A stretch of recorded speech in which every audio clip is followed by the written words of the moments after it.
50 কোটি টাকার উপরে অফার হয়েছে এই 3 দিনে, তাও কেউ জানবে না, শুধু আল্লাহ বাদে। আর আমি বলেছি না, 50 কোটি কেন, 100 কোটি কেন, পুরা কুষ্টিয়া লিখে দিলেও আমি আমার জায়গা থেকে এক চুল নড়ব না। মানে 5 বছর যদি দায়িত্বে থাকি, 5টা টাকা যেন না বাড়ে, সেই রকম ভাবে চলতে চাই। যারা অন্যায়কারী, যারা বেদাতকারী, যারা কুফর, শিরিক, বেদাত, জুলুমের অন্ধকার নিয়ে দুনিয়ায় আবরণ দিয়ে ঢেকে আছে, মানুষকে বুঝতে দেয় না, এই মানুষগুলোর আবরণ তখন খুলে যায়, জনগণ তখন বোঝে যে এটা জাতির সর্বনাশকারী। তখন আমি কি ওই মানুষের মন আর পাবো? ওরা তখন রাগ করবে। আল্লাহ এই জন্যে বলেছেন, হে নবী, কোরআন প্রচার করতে গেলে আপনি কোনো দিকে তাকাবেন না। আল্লাহর এই আয়াত সামনে নিয়ে আমরা কথা বলার চেষ্টা চালাবো ইনশাআল্লাহ। জানি এই পৃথিবীতে 3টা প্রাণী আছে, এরা আলো ভালোবাসে না, অন্ধকার ভালোবাসে, পেঁচা, বাদুড় আর চামচিকা। এ কথা শোনেননি কোনোদিন?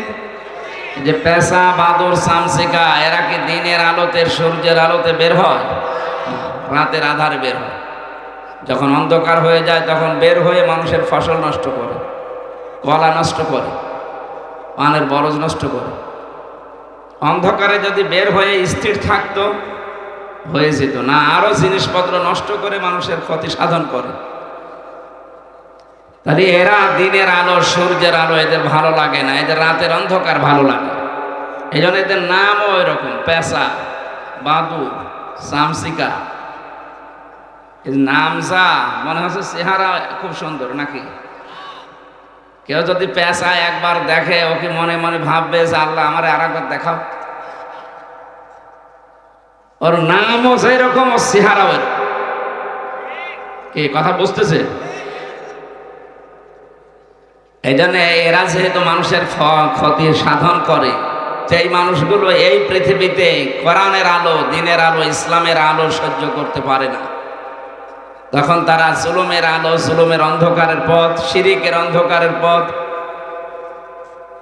বেদাতের অন্ধকারের পথগুলো বেছে নেয়, নিয়ে মানুষের ক্ষতি সাধন করে, মানুষের ইমানের, মানুষের আখেরাতের এবং দুনিয়ার। এদের সামনে কোরআনের তাফসীর করলে ওদের আবরণ ওগুলো খুলে চলে যায়, মানুষ তখন বোঝে যে এ তো সর্বনাশ করছে। তখন ওরা মন খারাপ করে, রাগ করে যে না, এরে যেন আর এলাকায় আসতে দেওয়া না হয়।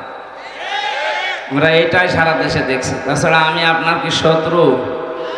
কোরআনের কথা বলতে নিয়ে এসেছেন আপনি সেই কুষ্টিয়া থেকে, আবার ডিরেকশন দেন যে আপনি এটা বলবেন, এটা বলবেন না, মানে কি? আপনি জানছেন যে হ্যাঁ এরকম কিছু আছে যেগুলো আমি ব্যবসা করে খাচ্ছি, এগুলো বন্ধ হয়ে যেতে পারে। আমার ভেতরে যে নেফাকি আছে, মুনাফিকি আছে, এটা হয়তো বন্ধ হয়ে যাবে। এ কোরআন থেকে বললে আমার সর্বনাশ হবে, এই জন্য আপনার রাগ হয়। আমরা এসেছি আল্লাহর কোরআনে কারীম প্রচার করতে, সেইভাবে প্রচার করা দরকার। আল্লাহ জানিয়েছে, ওয়ানযির বিহিল্লাযীনা ইয়াখাফুনা।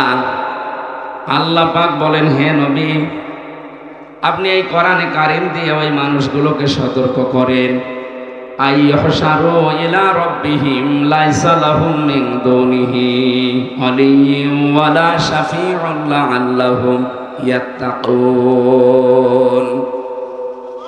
যেই মানুষগুলোর ভেতরে এই ভয় আছে যে কিয়ামতে আমাকে দাঁড়ানো লাগবে একজনের সামনে, তিনি কে? এই বিষয়টা যখন মানুষের ভেতরে 100% পয়দা হবে যে আমাকে কিন্তু দাঁড়ানো লাগবে আমার রবের সামনে, আইয়ুহশারু ইলা রাব্বিহিম লাইসা লাহুম মিন দুনিহি ওয়ালিয়্যুন ওয়ালা শাফীউ। সেখানে আমার সামনে, পেছনে, ওপরে নিচে কোনো অলি, কোনো বন্ধু থাকবে না, কোনো সুপারিশকারী থাকবে না। এই চিন্তা ভাবনা যাদের ভেতরে আছে, আপনি কোরআন দিয়ে তাদেরকে সতর্ক করেন। ফাযাক্কির ফাইন্নায যিকরা তানফাউল মুমিনিন। কোরআনে কারীমের আলোচনায় কাজ হবে, উপকার হবে ওই মানুষগুলোর যাদের ভেতরে ঈমান আছে। আল্লাহ পাক জানিয়েছেন, ফাযাক্কির বিল কুরআনি মান ইয়াখাফু ওয়াঈদ। So admonish and or by the Holy Quran him who phrase my threat. এই কোরআন দিয়ে মানুষদেরকে সতর্ক করবেন যার ভেতরে আল্লাহর ধমকের ভয় আছে, আল্লাহর থ্রেটের ভয় আছে, তার কাজ হবে। কে বলছে? সুতরাং আজকে আমরা যারা বলতে আসি আমরা কোরআন কেন্দ্রিক যেন আলোচনা করি, তাহলে যাদের ভেতরে আল্লাহর দরবারে দাঁড়ানো এবং তার ধমকের ভয় ভেতরে আছে, যে মানুষগুলো বিশ্বাস করে যে না, যখন দাঁড়ানো লাগবে তার সামনে তখন কোনো অলি, কোনো বন্ধু, কোনো সুপারিশকারী কেউ থাকবে না, এই বিশ্বাসে যারা সামনে বসবে লাআল্লাহুম ইয়াত্তাকুন, আশা করা যায় জীবন সংশোধন হয়ে যাবে, তাদের জীবন আস্তে আস্তে পরিবর্তন হবে, থেমে যাবে। যেহেতু এটা শেষ জামানা চলছে, আমরা চাই আমাদের জীবন যেন পরিবর্তন হয়ে পরিশীলিত হয়ে আল্লাহর বাগান জান্নাতের দিকে এগিয়ে যায়। বলেন আমিন। কোরআনে কারিমে ৬৬৬৬টা আয়াত, মাত্র একটা আয়াত পড়েছি আমরা, সূরা শুআরা ২১৪ নম্বর আয়াত। এই আয়াতটাকে সামনে নিয়ে বিশ্বনবী মুহাম্মদুর রাসূলুল্লাহর লক্ষ লক্ষ হাদিস থেকে একটা হাদিসের টুকরা পড়েছি। এই দুইটা সামনে নিয়ে আমরা কথা বলার চেষ্টা চালাচ্ছি ইনশাআল্লাহ। কোরআনে কারিম থেকে আমরা তেলাওয়াত করে আরম্ভ করছি।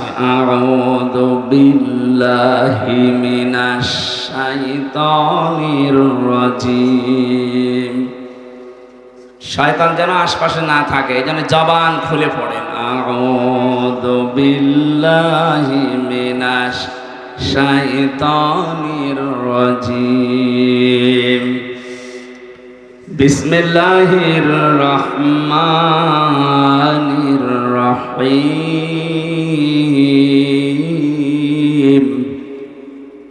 ওয়ানযির আশীরাতাকাল আকরাবিন। সাদাকাল্লাহুল আযীম। কোরআন সে যত অ্যাক্টিভ ভাবে মনোযোগ সহকারে মনোনিবেশ নিয়ে শুনবে, আল্লাহ তখন তাকে তাড়াতাড়ি হেদায়েত দান। এই জন্য যেহেতু আমরা আরম্ভ করছি কোরআন দিয়ে, খুব অ্যাক্টিভ ভাবে শুনবে। বিশ্বনবী মুহাম্মদুর রাসূলুল্লাহর চাইতে এত বড় সুন্দর ব্যাখ্যা দুনিয়ায় কেউ দিতে পেরেছে? কেউ পারবে কিয়ামত পর্যন্ত? তার এক একটা কথার ওজন কত দুনিয়ার চাইতেও ওজনওয়ালা বেশি ছিল, অথচ তিনি সবচাইতে বেশি জীবনে কথা বলেছিলেন বিদায় হজের ভাষণের দিন, মাত্র ২৭ মিনিট। কয় মিনিট? এই ২৭ মিনিটের ভেতরে এত কথা ছিল, কিয়ামত পর্যন্ত মানুষ শুধু চিন্তা ভাবনা করবে, এর কোল কিনারা পাবে না। আমরা ঘন্টার পরে ঘন্টা কথা বলি, আমাদের কথার ভেতরে কোনো মাল ম্যাটারেস নেই। এদিন আমি বলিয়েই যাই, আপনি শুনিয়েই যান না, এরকম আমরা আর করতে চাই না। আমাদের যারা দায়িত্বশীল, তিনি আমাদেরকে জানিয়েছেন যখন জনগণের সামনে কথা বলবেন, ওই আসালি পাঁচালি উল্টাপাল্টা কথা বলে সময় নষ্ট না করে সরাসরি কোরআনে প্রবেশ করে মূল কথাগুলো যত তাড়াতাড়ি পারা যায় মানুষকে বোঝানোর চেষ্টা করে, মানুষকে আখিরাতমুখী করে। ওয়াজ মাহফিল, তাফসীর মাহফিল, এগুলোতে এসে রাজনৈতিক বক্তব্য থেকে একটু দূরে থাকা দরকার। আমাদের যারা দায়িত্বে আছে তাদের নির্দেশনা এটা আমরা মেনে চলবো ইনশাআল্লাহ। এখানে রুহের খোরাক এবং আখিরাতের পুঁজি যেন তৈরি হয়, সেই জন্যে সবাই মিলে এই আয়োজনে ইনভলভ আছে নাকি? এটা কি শুধুমাত্র যারা ইসলামী আন্দোলন করে তাদের অনুষ্ঠান? বলেন, মানুষ পদবাচ্যে আমরা যারা বিবেচিত, অনেক হিন্দু পর্যন্ত আশপাশে দাঁড়িয়ে আছে, কারণ এই এলাকা হিন্দু অধ্যুষিত।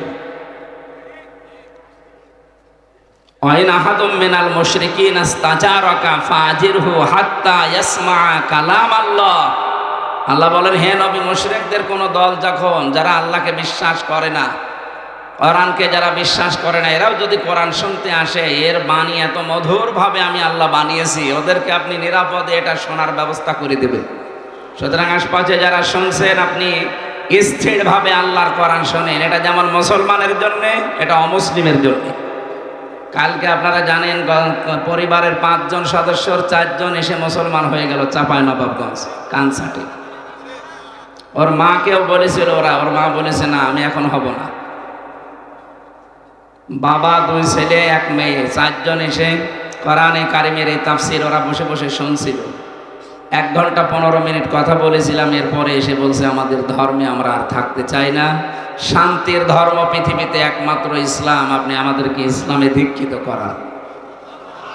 কয়েকদিন আগে দিনাজপুরে হয়েছে 10 জন, এর আগে চাঁপাইনবাবগঞ্জ চুয়াডাঙ্গায় হয়েছিল 2 জন, এর আগে গাইবান্ধায় 1 জন। এভাবে মানুষেরা কোরআনের আশপাশে আসলে, এর সংস্পর্শে আসলে যেন মনে হচ্ছে যে এরা শান্তির ধর্ম পেয়ে যাচ্ছে।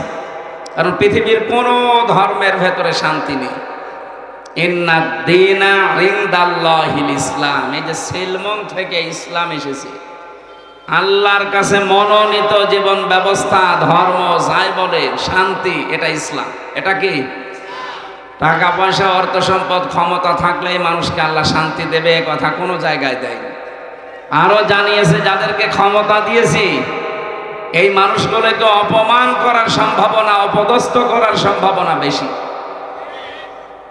কুলিল্লাহুম্মা মালিকাল মুলকি তুতিল মুলকা মান তাশা ওয়া তানজিউল মুলকা মিম্মান তাশা ওয়া তুইজ্জু মান তাশা ওয়া তুযিল্লু মান তাশা বিয়াদিকাল খায়র ইন্নাকা আলা কুল্লি শাইইন কাদির।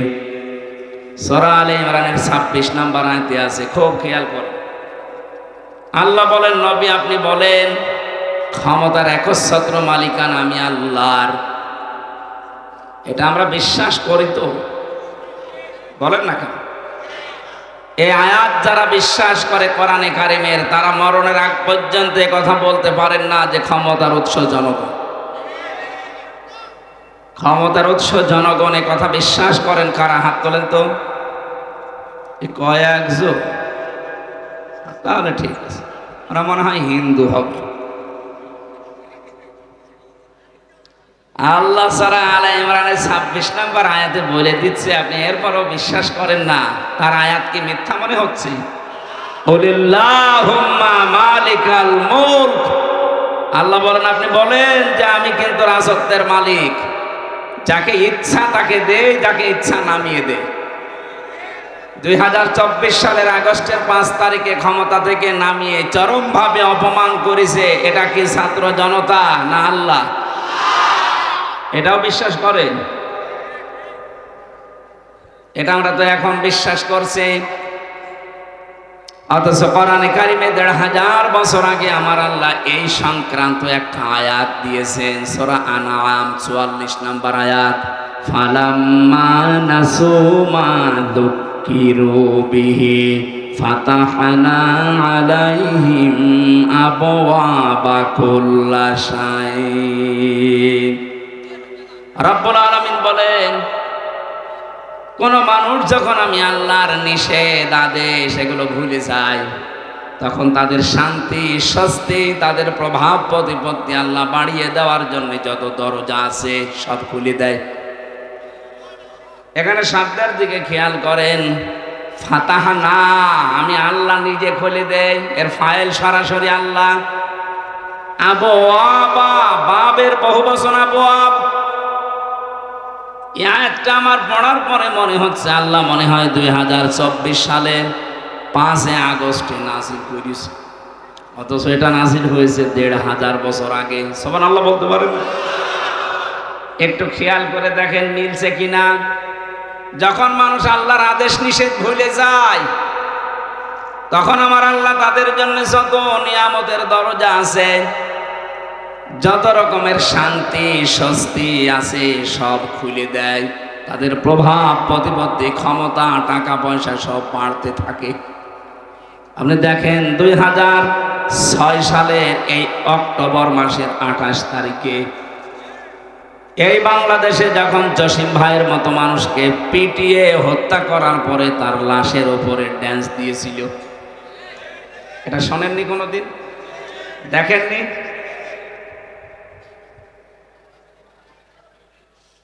আমি একবার যাচ্ছিলাম সিরাজগঞ্জ থেকে, তখন বাসে চলতাম, ড্রাইভারের পেছনে বসে আছে। ড্রাইভার সাহেব একেবারে রাস্তার মাঝে একটা কুকুর আছে, কুকুরের গার উপর দিয়ে না দিয়ে বাম দিয়ে চালিয়ে দিল। গাড়ি একটু ঝাঁকি দিয়ে উঠেছে। জিজ্ঞাসা করলাম আপনি এমন করলেন কেন, এখনো তো অ্যাক্সিডেন্ট হয়ে যেত। ড্রাইভার আমারে বলছে হুজুর আপনি দেখেন না একটা মরা কুকুর পড়ে আছে, তো মরা, ওরা ডবল করে মারলেই কি আর না মারলে কি ও টের পাবে। ড্রাইভার আমার দিকে ঘুরে বলছে হুজুর আপনি কি আসলে হুজুর? আপনি কেমন হুজুর? হ্যাঁ, আপনি দেখেন যে একটা মরা কুকুর পড়ে আছে, আমি ডবল করে মারবো, আমার বিবেক নেই? হ্যাঁ, এই কথা শোনার জন্য আমি ছিলাম। একটা মরা কুকুর আপনি ডবল করে মারতে পারলেন না, আপনার বিবেক বাধা দিল।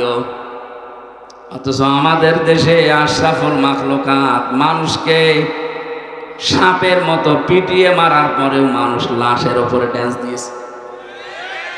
এদেরকে কেউ মানুষ বলতে পারেন? বলেন। আপনি নিজেই বলছেন না এই কাজ যারা করেছে 2006 সালের অক্টোবরের 28 তারিখে তারা মানুষ না। এটাকে কেউ মানুষ বলে আপনি গণ্য করেন? কে? আপনি হাত তোলেন তো। না, এরা মানুষ না। কারণ কুকুর পর্যন্ত দুনিয়ায় কাজ করে না যে একটা কুকুর মরে গেছে আর একটা যে লাফাচ্ছে। এক কথা বলেন না কেন?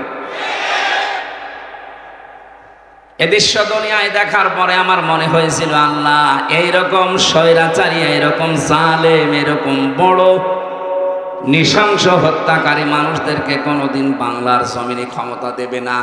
অথচ আল্লাহ ঠিক 2 বছর পরে তাদেরকে আবওয়াবা কুল্লাশাই, যত রকমের শান্তির দরজা দুনিয়ায় আছে সব আল্লাহ তাদেরকে দিয়ে দিল। 9 সাল থেকে শুরু করে এই যে 24 সাল পর্যন্ত আয়াতটা পড়েছি কতদিন আগে, অথচ মিলাতে পারছিলাম না।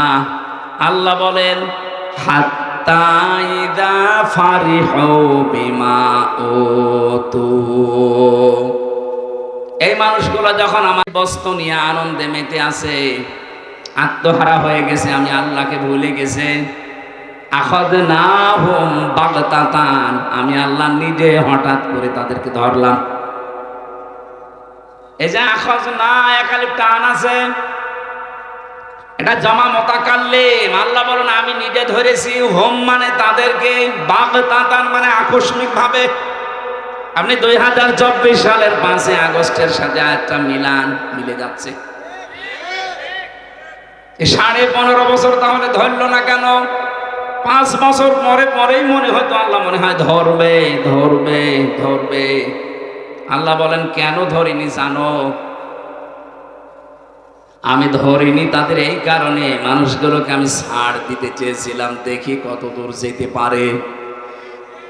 এমন জায়গায় তাদেরকে আমি হিট করলাম। আখাযনাহুম বাগতাতান, এই বাগতাতান মানে আকস্মিক ভাবে, হঠাৎ করে, যে দুপুরের খাবার খাবে সে সময়ও পায়নি। 5টা মিনিট সময় নেবে যে জাতির উদ্দেশ্যে একটা ভাষণ লিখবো, আল্লাহ বলেন না সময় নেই, কারণ আমি বাগতাতান ধরেছি আমি নিজে। ফাইদাহুম মুবলিসুন, তারা হতাশ হয়ে গেছে।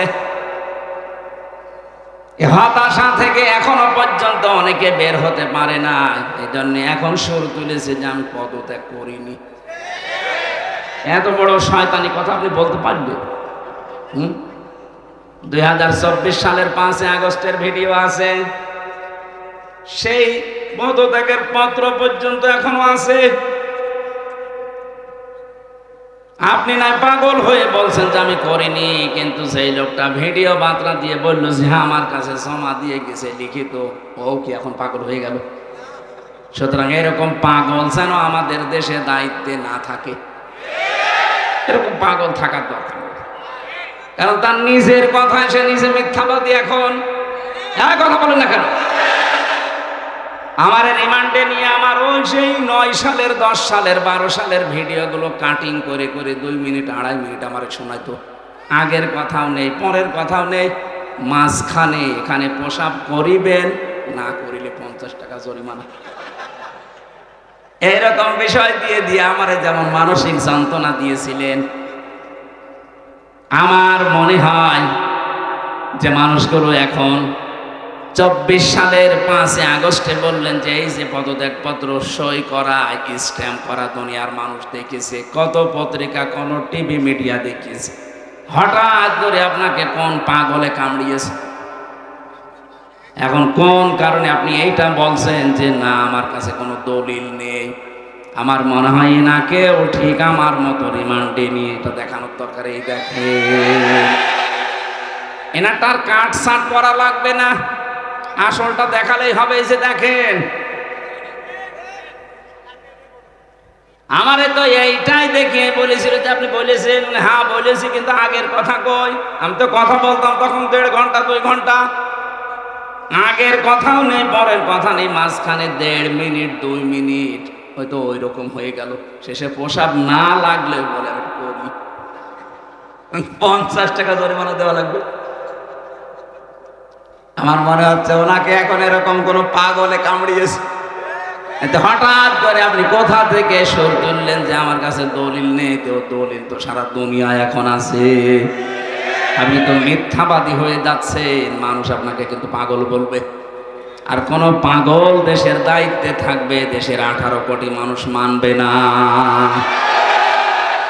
এই মোবিলিজেশন হয়ে গেছে, ফাইদাহু মোবিলিজেশন, পাগল হয়ে গেছে।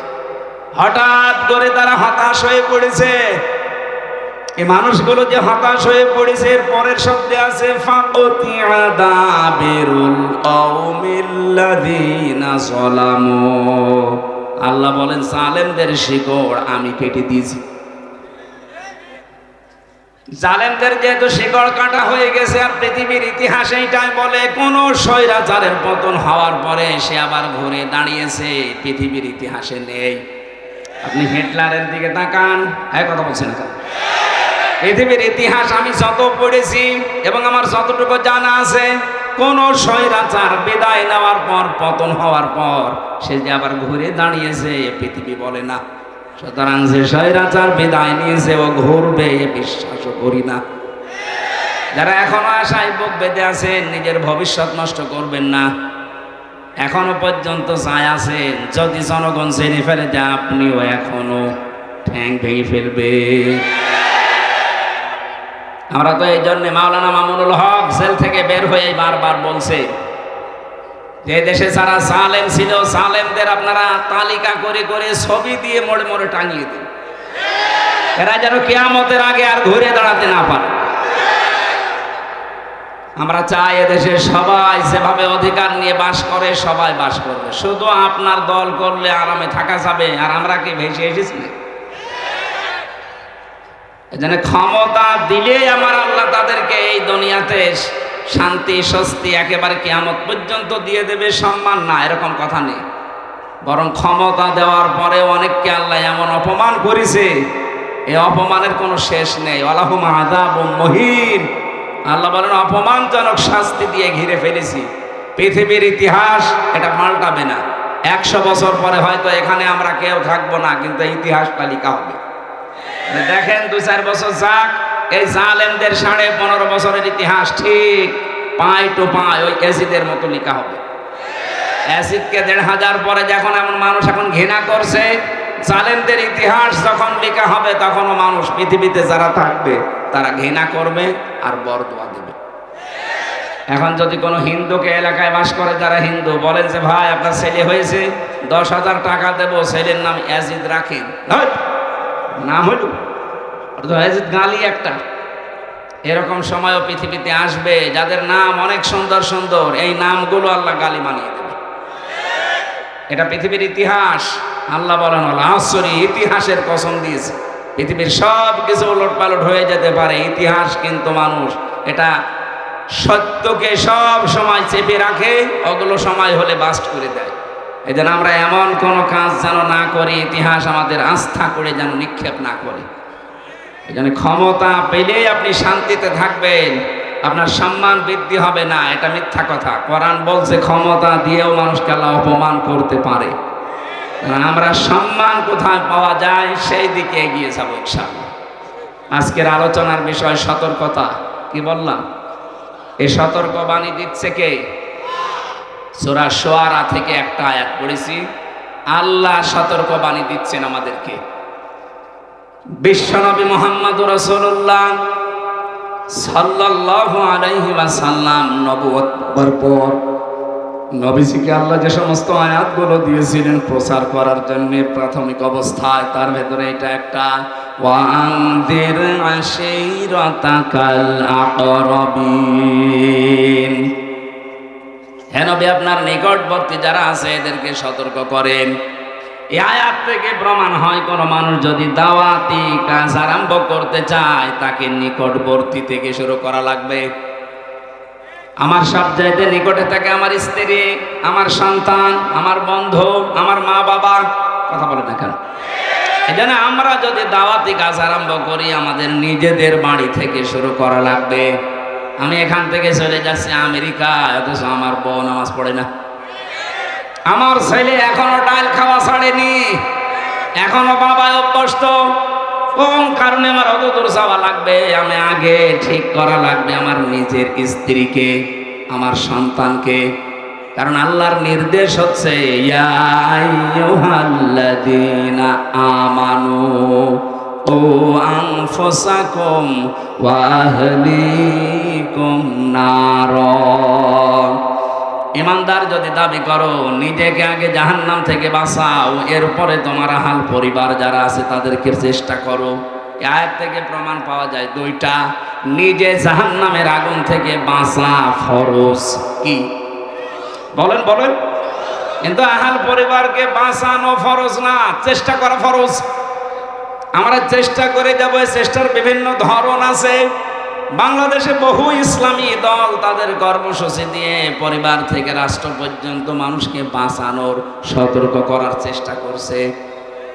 আপনাদেরকে আমি আহ্বান জানাই, কোন দলে যদি ইনভলভ হয়ে নাও থাকেন, পরিবারে প্রতি সপ্তাহে 2 দিন নিজের স্ত্রী, মা বাবা, সন্তান সন্ততি এদেরকে নিয়ে বসে কোরআনের কোনো আয়াত থেকে, নবীর কোনো হাদিস থেকে তেলাওয়াত করে ব্যাখ্যা সহ একটু শোনান। 15 মিনিট, আধা ঘন্টা, 1 ঘন্টা পরিমাণে যদি সপ্তাহে 2 দিন করেন দেখবেন পরিবর্তন আসতেছে। নবীজিকে আল্লাহ যখন এই আয়াতটা দিলেন, বিশ্ব নবী ফিরে আসলেন, সর্বপ্রথম তার নিজের স্ত্রীকে আল্লাহর নবী দাওয়াত দিয়েছিলেন, সঙ্গে সঙ্গে স্ত্রী দাওয়াত কবুল করেছেন। শুধু করেন নাই তা না, 5টা জিনিস হযরতে খাদিজা বলেছিলেন নবীকে। এখানে আমরা যারা স্বামী আছি, স্বামীগুলোর জন্য যদি কোনো স্ত্রী এই 5টা কথা বলতে পারে, সেই স্বামী যেন বিশ্বাস করে সে নবীর আদর্শের উপরে আছে। খুব খেয়াল করবেন, বিশ্ব নবী যখন ওহী নিয়ে আসলেন, ডাক দিয়ে বললেন, ইয়া খাদিজা সাম্মিলুনি সাম্মিলুনি, আমাকে ঢেকে দাও, আমি ভয় পেয়েছি, আমার মনে হচ্ছে আমি আর বাঁচবো না। হযরতে খাদিজা বলেন, কি কি হয়েছে আমারে শোনান। ওরা কাহিনী তাকে শোনালেন যে এরকম একজন এসেছিল, বুকে চাপ দিয়ে আমারে 3 বারের পরে বলিয়েছে, ইকরা বিসমি রাব্বিকাল্লাযী খালাক। হযরতে খাদিজা আয়াতগুলো শোনার পরে তিনি বললেন, হে আমার স্বামী, হে আবুল কাসেম, কাসেমের পিতা, আপনি ভয় পাবেন না। আল্লাহি মা ইখসিকাল্লাহু আবাদান। প্রথমের শব্দেই তিনি আল্লাহর কসম দিলেন। কাল্লা আল্লাহি, কখনোই না, আমি আল্লাহর নামে কসম করে বলছি, কখনো আল্লাহ আপনাকে অপমান, অপদস্থ, ভয়, ভীতি দেখাতে পারেন না। শব্দের দিকে খেয়াল করেছেন, খাদিজা কিন্তু এখনো মুসলমান হয়নি, ইমানের দাওয়াতও পায়নি, কেবল কোরআনের একটা আয়াত শুনেছি মাত্র। কোরআনে কারিমের আয়াত শোনার পরে তার ভেতরে আল্লাহ এমন পরিবর্তন এনে দিয়েছেন, ওইরকম কঠিন জামানা যেখানে শিরিক আর কুফরি দিয়ে ভরপুর পুরা জাতি, অথচ তিনি আল্লাহর নাম এতটুকু বাক্যে উচ্চারণ করে ফেললেন 2 বার। কাল্লা, কখনো না, আল্লাহি, আল্লাহর কসম, মা ইখসিকাল্লাহু আবাদান, আল্লাহ কখনো আপনাকে অপমান করতে পারেন না। বলেন সুবহানাল্লাহ। আপনি বাইরের কর্মজীবন শেষ করে এসে বাড়িতে আসার পরে যদি আপনার স্ত্রী আপনাকে এই যে পরবর্তী যে কথাগুলো বলা হবে, এইগুলো যদি স্ত্রীর পক্ষ থেকে শুনতে পান, তাহলে বুঝবেন আপনি নবীর তরিকায় আছেন। এই যে যারা উঠে যায় এরা কি একাধারে মানে পোশাক পায়খানার জন্য লাইন দিয়েছে নাকি?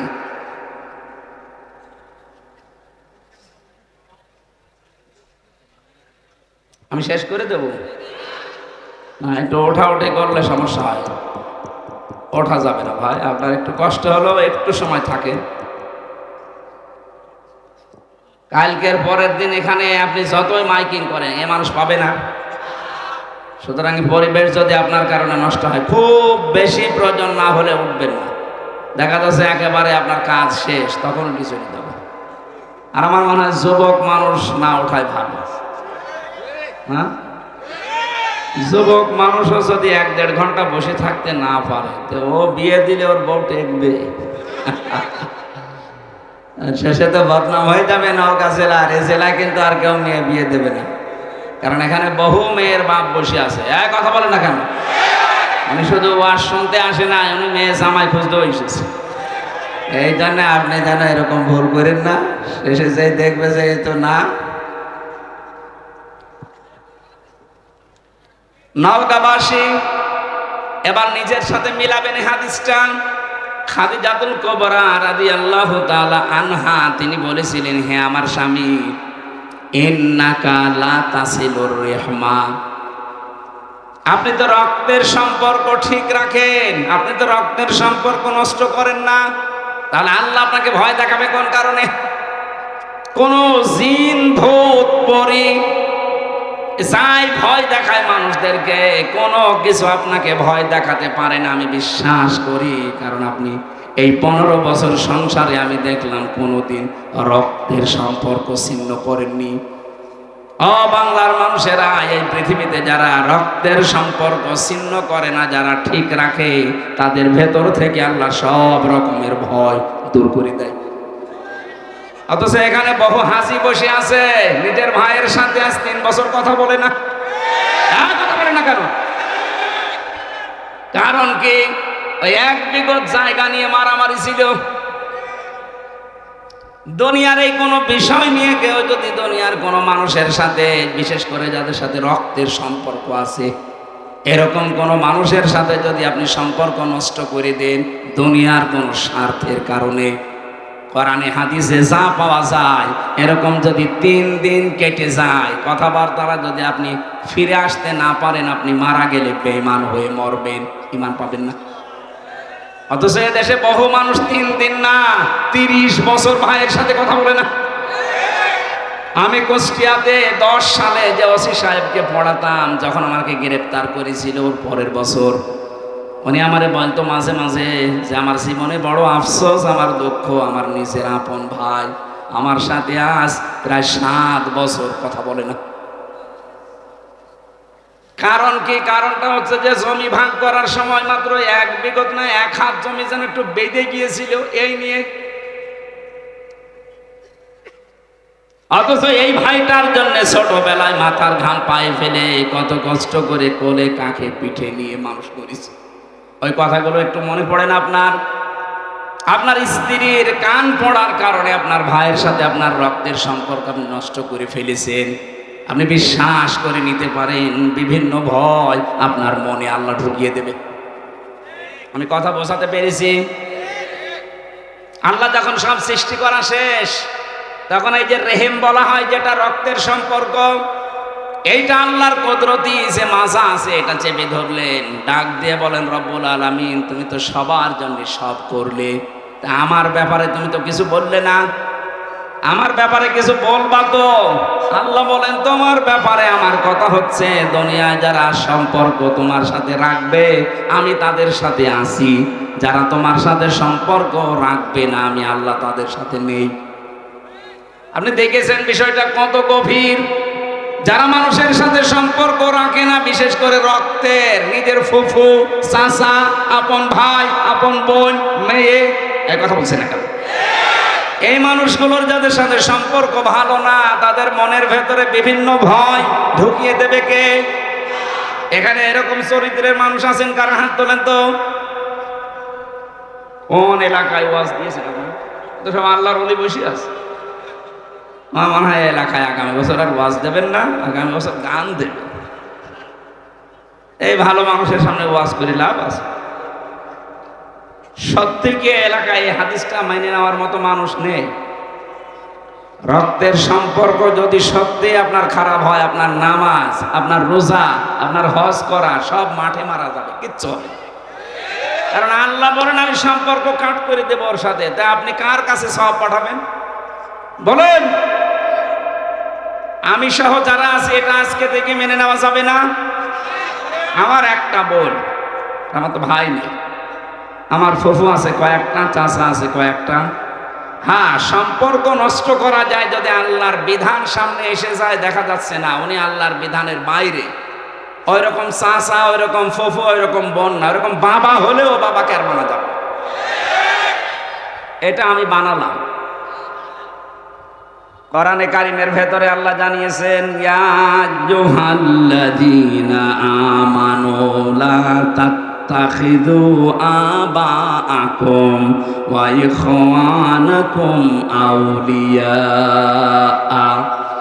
ইন ইসতাহাব্বুল কুফরা আলাল ঈমান ওয়া মান ইয়াতাওয়াল্লাহুম মিনকুম ফাউলাইকা হুমুজ জালিমুন। বলেন আল্লাহু আকবার। এটা আছে সূরা তাওবা 33 নম্বর আয়াতে। আল্লাহ পাক বলেন, ও হে যারা ঈমানের দাবি করো তাদেরকে বলছি, খুব ভালোবেসে আল্লাহ ডাক দিয়েছেন, ইয়া আইয়ুহাল্লাযীনা আমানু। আয়াতের তাফসীরে পড়েছি ফি সিরালিল কোরআন। মুফাসসির বলেন আল্লাহ যখন কোনো ঈমানদার মানুষকে ডাক দেন তখন কিন্তু এমনিতে ওই এরকম না, তার নিজের কুদরতি হাত এভাবে উঁচা করে ডাকেন, ইয়া আইয়ুহাল্লাযীনা আমানু। ও হে যারা আমাকে বিশ্বাস করো, খুব ভালোবাসি তোদেরকে, শোন, লা তাত্তাখিযু আবাআকুম ওয়া ইখওয়ানাকুম আউলিয়া ইন ইসতাহাব্বুল কুফরা আলাল ঈমান। ঈমানের উপরে যদি কুফরিকে, তোর ভাই, তোর বাবা, এরা যদি, তোর বন্ধু বান্ধব, এরা যদি ঈমানের উপরে কোনো কুফরিকে স্থান দিয়ে ফেলে, ভালোবাসে, ওই মানুষগুলোকে গ্রহণ করা যাবে না, তাদের সাথে সম্পর্ক রাখা যাবে না। ওয়া মান ইয়াতাওয়াল্লাহুম মিনকুম ফাউলাইকা হুমুজ জালিমুন। এরপরেও যদি কেউ আমার কথা ওভারটেক করে তাদের সাথে সম্পর্ক রাখে, আমি আল্লাহ বলছি ওই মানুষগুলো জালেম। কে বলছে? আপনি খেয়াল করেন, আয়াতটা শুনতে যত সহজ মনে হচ্ছে, প্র্যাকটিক্যাল লাইফে মিলানো অত সহজ না। নিজের আপন ছেলে, নিজের আপন বাবা, আপন মা যদি আল্লাহর ঈমানের উপরে, রাসূলের তরিকার উপরে অন্য কাউকে প্রাধান্য দেয়, ওইরকম মা থেকে, বাবা থেকে, বোন থেকেও মুখ ফিরিয়ে নেওয়া লাগবে। এটা শুনতে যত সহজ মনে হলো, বাস্তবে নিয়ে যান তো অত সহজ কিনা। নিজের ছেলেকে বাড়ি থেকে তাড়িয়ে দেওয়া লাগতে পারে। কথা বলেন কেন? সাহাবায়ে কেরাম এই আয়াত শোনার পরে তাদের ঈমান এমন পর্যায়ে পৌঁছেছে, আল্লাহর সাহায্য তারা পদে পদে এমনিতে পায়নি, এই কারণে পেয়েছে। হযরতে আবু বকরের সন্তান এসে ডাক দিয়ে বলেছে, বাবা, ময়দানে যুদ্ধে আমি কিন্তু তোমাকে দেখতে পেয়েছিলাম, কিন্তু তুমি আমার বাবা, এজন্য আমি কিছু বলিনি, তোমাকে আমি ছেড়ে দিয়েছি। একবার, দুইবার না, তিনবার তোমাকে আমি দেখতে পেয়েছি যুদ্ধের ওই ময়দানে। আমি কিন্তু তোমাকে মেরে ফেলতে পারতাম, কিন্তু তুমি আমাকে জন্ম দিয়েছো আমার বাবা, এই জন্য, এই কারণে আমি আর কিছু বলিনি। হযরত আবু বকর ক্ষেপে উঠলেন। তিনি কণ্ঠ গরম করে ডাক দিয়ে বলেন, সন্তান, তিনবার আমাকে পাওয়ার পরে তুমি কিছুই বলনি, ছাড় দিয়েছো। আল্লাহর নামে কসম করে বলছি, ওই ময়দানে যদি আমি একবারও তোমারে দেখতে পেতাম, আমারে তরবারি থেকে তোমারে কেউ বাঁচাতে পারতো না। এই আয়াতটা তারা কিভাবে মেনেছে দেখেন তো, নিজের ছেলে পর্যন্ত ছাড় দেয়নি। ইয়া আইয়ুহাল্লাযীনা আমানু ইন্না মিন আজওয়াজিকুম ওয়া আওলাদিকুম আদুওয়াল লাকুম ফাহদারুহুম। সূরা তাগাবুনের আয়াতের ভেতরে আল্লাহ জানিয়েছেন, ইমানদারেরা তোমাদের সন্তানাদি, তোমাদের স্ত্রী, তোমাদের সম্পদ এগুলো কিন্তু মাঝে মাঝে তোমাদের শত্রু হয়ে দাঁড়াবে, সুতরাং তাদের থেকে সতর্ক থাকবা। কে বলছেন? এই আয়াতটা আমি রিমান্ডে এক পুলিশ পেয়েছিলাম, পুলিশ অফিসার এএসআই, এক হিন্দু। এ বেটা আমারে যখন রাতের বেলা পাহারা দিচ্ছিল এই আয়াতটা আমারে শুনিয়েছে। রাত 12টার পরে উনি আসলেন, আমাকে ডাক দিয়ে বলছেন, হুজুর আপনি আলেম মানুষ, আপনার নাম আমি শুনেছি, ওর বাড়ির রাজবাড়িতে। আমার বলছে একটা আয়াত পড়ি, আপনি দেখেন তো কোনটা। আমি তো হাফেজ, আমার সব আয়াতে মুখস্থ আছে। দেখলাম সূরা তাগাবুনের এই আয়াতটা আমারে পড়ে শোনালো, তেলাওয়াত ভালো। কিভাবে কি আমারে বলছে, আমি মিশনে ছিলাম, মিশনে যাবার পর একটা মুসলিম দেশে গিয়েছিলাম, যে এক হোটেল খাবার খেতে যেতাম, ওই হোটেলের যিনি মালিক ওর ছেলেকে বয় বানিয়েছে, হোটেল বয়। আমি খাবার খেতে গেলে উনি হোটেলের যে চেয়ারে বসে আছে টাকা গুনতেছে, অথচ ছেলেটাকে বলে পানি দে, খাবার নিয়ে আয়, রুটি নিয়ে আয়। একদিন, 2 দিন, 3 দিন, এভাবে 2টা বছর আমি ছিলাম। তাদের ভাষা আমি আয়ত্ত করে ফেলেছি। ওনারা জিজ্ঞাসা করলাম একদিন, যে ছেলেটা শুনলাম যে আপনার নিজের, তা আপনি কি করে রেখেছেন? আপনি এত ধনী মানুষ, হোটেলের মালিক, আর ছেলেকে বানিয়েছেন হোটেলের বয়, আপনার কি বুদ্ধি শুদ্ধি নেই? উনি জিজ্ঞাসা করছেন যে আপনার বাড়ি কোথায়? বলে যে তুমি বাংলাদেশ, আমি বাংলাদেশ থেকে এসেছি। তখন ওনার ভাষা দিয়ে ওনারে জানিয়েছে যে আপনি বাংলাদেশের মানুষ। সারা পৃথিবীতে, বিশেষ করে আপনাদের এই অঞ্চলটা বাংলাদেশ, ভারত, পাকিস্তানের মানুষের ইসলাম মানা আর আমাদের এই মধ্যপ্রাচ্যের মানুষের ইসলাম মানা এক না। আমরা কোরআনকে অন্য কায়দায় বুঝি। উনি আমারে বলছিলেন, হুজুর যে তারা কোরআন যেভাবে বোঝে, আমাদের বাংলাদেশে, ভারতে, পাকিস্তানের মানুষ কিন্তু ওইভাবে মেনে নিতে পারে না। ওনার কাছ থেকে আমি ওই দিন ওইটা বাস্তবে মিলিয়েছিলাম। তাই তো দোকানদার তাকে বলতে চেয়েছে যে বিদেশি, আমরা কোরআনে কারিমের সূরা তাগাবুনের আয়াতটা আমাকে যখন উনি শুনিয়েছে, ওই দিন থেকে আমি মুখস্থ করে নিয়েছিলাম। যদিও বাংলায় মুখস্থ করেছে, কিন্তু শুদ্ধ আছে আয়াতটা। আমারে ডাক দিয়ে বলছে, দেখেন এই ছেলেটা হওয়ার পরে আমার 4টা দায়িত্ব ছিল। 1 নম্বরের একটা সুন্দর নাম রাখা, অর্থবোধক। এখানে অনেক বাবা আছে, আমি যেহেতু ঘটনাটা নিয়ে আনলাম কয়েক মিনিটে বলার জন্য, কয়েকটা শিক্ষা দিতে চাই। শুধু জন্ম দিয়ে ছেড়ে দিলেই বাবা হওয়া যায় না, তার একটা প্রথম দায়িত্ব অর্থবোধক নাম রাখা লাগে। এখানে অনেক বাবা এমন আছে, ছেলের নাম যারে গেছে ও নিজে উচ্চারণ করতে পারবে না। আমার কুষ্টিয়ায় সেই দিন দেখলাম একজন দোকানের নাম লিখেছে মিহাদ স্টোর। ওনারে বললাম, ভাই কি এটা? বলছে আমার ছেলের নাম মিহাদ। মিহাদ মানে? বলছে আমি কোরআন শরীফে পেয়েছি বিসাল মিহাদ। আরে বেটা, এটার নাম হচ্ছে জাহান্নামের সর্বনিম্ন স্তর। বলছে না, আমি কোরআন পড়তে গিয়ে পেয়েছি। আমি একটা হাদিস বলছি, এবার যারা বাবা আছেন মোবাইল থাকলে তুলে নেবেন, অথবা কলম থাকলে লিখে নেবেন। আমি হাদিসটা বলছি, সন্তান জন্ম দিলে আপনাকে 11টা দায়িত্ব পালন করা লাগবে। কয়টা? যদি পালন না করেন, কিয়ামতে আপনি আসামি হবেন আল্লাহর দরবারে। 1 নম্বরে তার কানে আজান দেওয়া লাগবে, ডান কানে আজান, বাম কানে একামত। অথচ এটা আজ বিভিন্ন হাসপাতালে বাচ্চা হওয়ার কারণে, ক্লিনিকে এই সিস্টেমগুলো আমরা অনেকে তুলে দিয়েছি।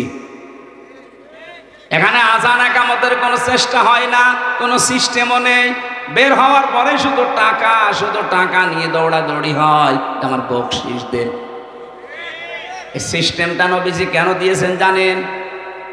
কারণ ও একটা আলাদা জগতে ছিল, ওখান থেকে নতুন একটা জগতে আসার পরে ওর কানের ভেতরে আওয়াজটা দেওয়া হচ্ছে, এখানে কিন্তু সব চাইতে বড় আল্লাহ। প্রথমে যদি তাকে আওয়াজ দিয়ে দুনিয়াতে বের করা হয় আল্লাহু আকবার, ও জীবনে কোনোদিন আল্লাহর চাইতে অন্য কাউকে আর বড় মনে করবে না। আমাদের কানে অনেকের মনে হয় এই আওয়াজ পৌঁছায়নি। সিস্টেমটা চালু করে রাখবেন। 2 নম্বর, তার একটা অর্থবোধক নাম রাখা। 3 নম্বরে তার আকিকা দেওয়া। সমর্থ থাকলে এটা যদি 7 দিনে সুন্নাত দিতে পারেন তাহলে বিপদ আপদ আল্লাহ দূর করে দেবে। আগত যে বিপদ আসতেছে এগুলো আল্লাহ দূর করবে। 4 নম্বরে তাকে কোরআন শেখানো। 5 নম্বরে 10 বছর হলে তাকে নামাজের আদেশ দেওয়া। 10 বছরের পরে আস্তে আস্তে তার বিছানা আলাদা করে দেওয়ার চেষ্টা করা। 10 বছর পরে ছেলে তার মায়ের কাছে আর থাকতে পারবে না, মেয়ে তার বাবার কাছে থাকতে পারবে না। যদি কোনো অঘটন শয়তানের ধোঁকায় বা অনিচ্ছাকৃত ঘটে যায়, সারা জীবনের জন্য ওই বাবার জন্য স্ত্রী হারাম হয়ে যাবে। আপনি না আদর করে রাখছেন, তা আদর করতে গিয়ে এমন জায়গায় পৌঁছে যাচ্ছে, সতর্কতা না হওয়ার কারণে শেষে আর এই জিনিস আর ঘুরিয়ে পাওয়া সম্ভব না। আমি আর নিচে নামলাম না, এই জন্য আপনাকে ইঙ্গিত দিলাম 10 বছরে নামাজের আদেশ দেবেন। 10 বছরে নামাজ না পড়লে ওকে মারধর করার নির্দেশ আছে। এরপরে বিছানা আলাদা করা লাগবে। নবীজি এরপরে বলেন তাকে ঘোড়া চালানো, তীর চালানো, সাঁতার শেখা এগুলো অভ্যস্ত করো। এখন বলেন আমি ঘোড়া চালিয়ে করব কি, তীর মারা শিখে করব কি, সাঁতার শেখা না। এইটা দিয়ে নবীজি বোঝাতে চেয়েছেন তাকে কর্মক্ষম করে তোলো। অক্ষম